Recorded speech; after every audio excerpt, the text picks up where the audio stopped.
Please give a warm, sunny welcome to Gloria Reuben.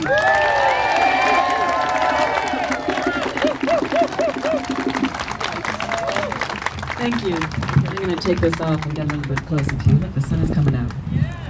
Oh, say, can you see by the dawn's early light? Right? Hi. Hello, North Carolina. It's so great to see everybody here today, and thank you so much to everybody, all of the organizations, all of the individuals, everybody that has gathered here today to raise your voices. It's just fantastic to see all of these faces. As it was just said, I am a very proud board member of Waterkeeper Alliance here, and of course thedirtylie.com. Check it out. Waterkeeper Alliance, for those of you who don't know, it's an international grassroots advocacy organization, and we have 185 to date, and still counting, waterkeepers all across the globe who protect and preserve our waterways across 6 continents. And we have some waterkeepers here with us today, and for those of whomever you are, would you please raise your hands to be acknowledged for the work that you do, of course. Yes. A big shout out to Donna Lisenby, who is the Upper Watauga River Keeper. Donna. And Rick Dove, former News River Keeper. And all of our other waterkeepers here. Thank you for being here, and thank you for all that you do here at Waterkeeper Alliance. We love you. And we're so grateful to be a part of this whole issue. So, yes, we are gathered here to make sure that Jim Rogers and everybody at Duke Energy and Governor Perdue hear us when we say no to Cliffside. No more coal. Clean coal is a dirty lie. So it's about time that Mr. Rogers wakes up and hears us and smells the coffee, because we are not stopping until he stops. You know, Jim Rogers he's very sly. He's been trying to kind of fool the American public into believing that he's an environmentalist, when the fact is that Duke Energy is the 3rd largest emitter of greenhouse gases of any U.S. corporation or company. The 3rd largest. In 2007, Duke Energy emitted 108 million tons of greenhouse gases into the atmosphere. That's the equivalent of about 11 million cars.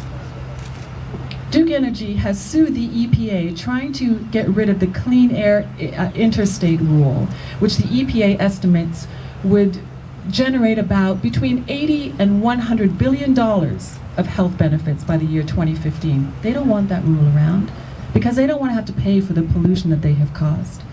And now they want to build another coal-fired power plant?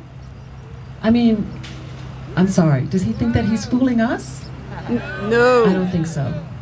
Now, we've all heard a lot recently about this whole thing about, oh, clean coal. All we need to do is capture CO2 emissions and then coal will be clean. Well, first of all, it's impossible to do that. Secondly, this plant isn't even anywhere nearly structurable. The structure isn't even viable to even go in that direction, even if it was possible.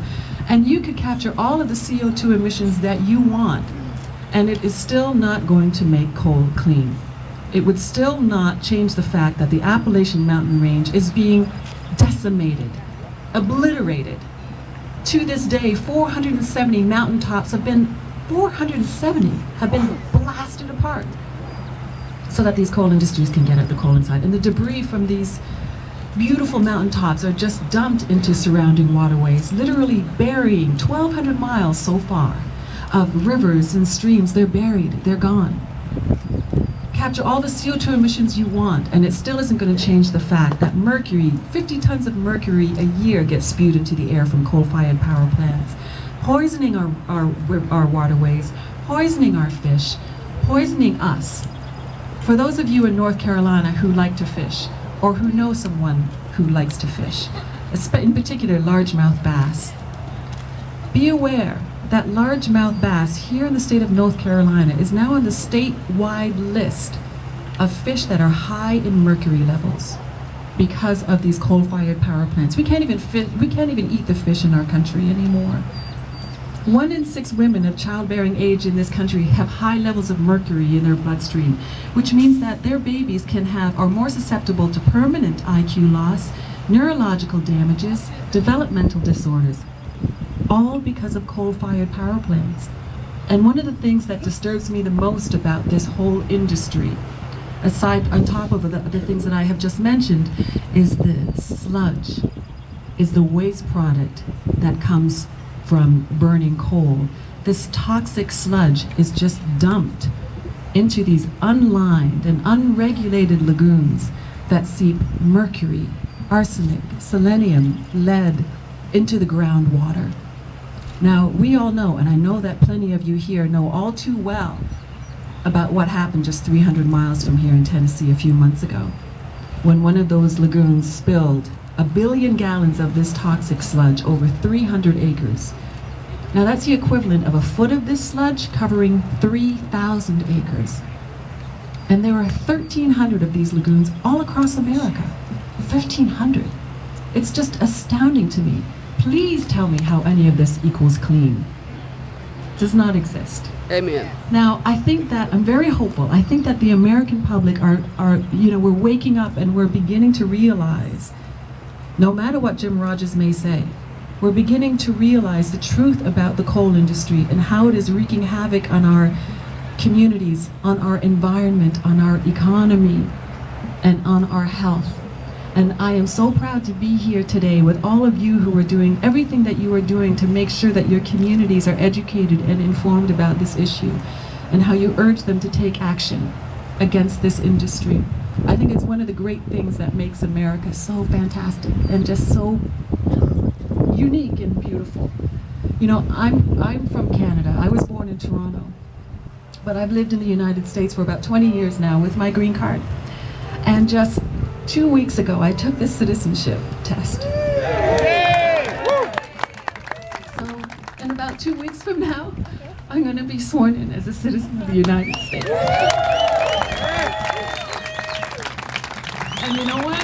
I'm very proud about that, because this country has given me the opportunity to work my butt off and to work hard and to be blessed enough to aspire to and achieve my goals. And it is not, I feel like it's not just a responsibility to give back, it's such a privilege to give back, to help this country in whatever way I can by doing this kind of work and by doing other things to help save the beauty of the people and of the environment. You know, I came to this country that long ago, as did many of your ancestors, because we believed that this was a nation filled with people from a variety of different races and ethnicities and religious backgrounds who were not afraid to come together and mobilize as one voice to stand up against an industry or a corporation or a law or an individual that was destroying what America stands for, that was destroying what makes America so great. So communities mobilized and came together, and communities followed Martin Luther King as he led the civil rights movement.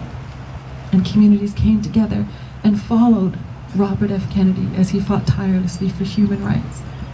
So here we are again today, coming together to work, to walk, to march, and to have our voices be heard for both civil and human rights. The right to breathe clean air, the right to fish in and swim in and drink from clean water, the right to save one of the most magnificent, biodiverse, abundant regions that God has blessed us with, the Appalachian Mountain Range. Those are civil and human rights. So march with me today for those who have marched before.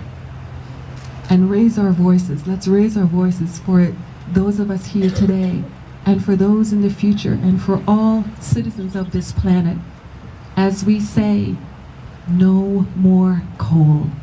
No more coal. No more coal. No more coal.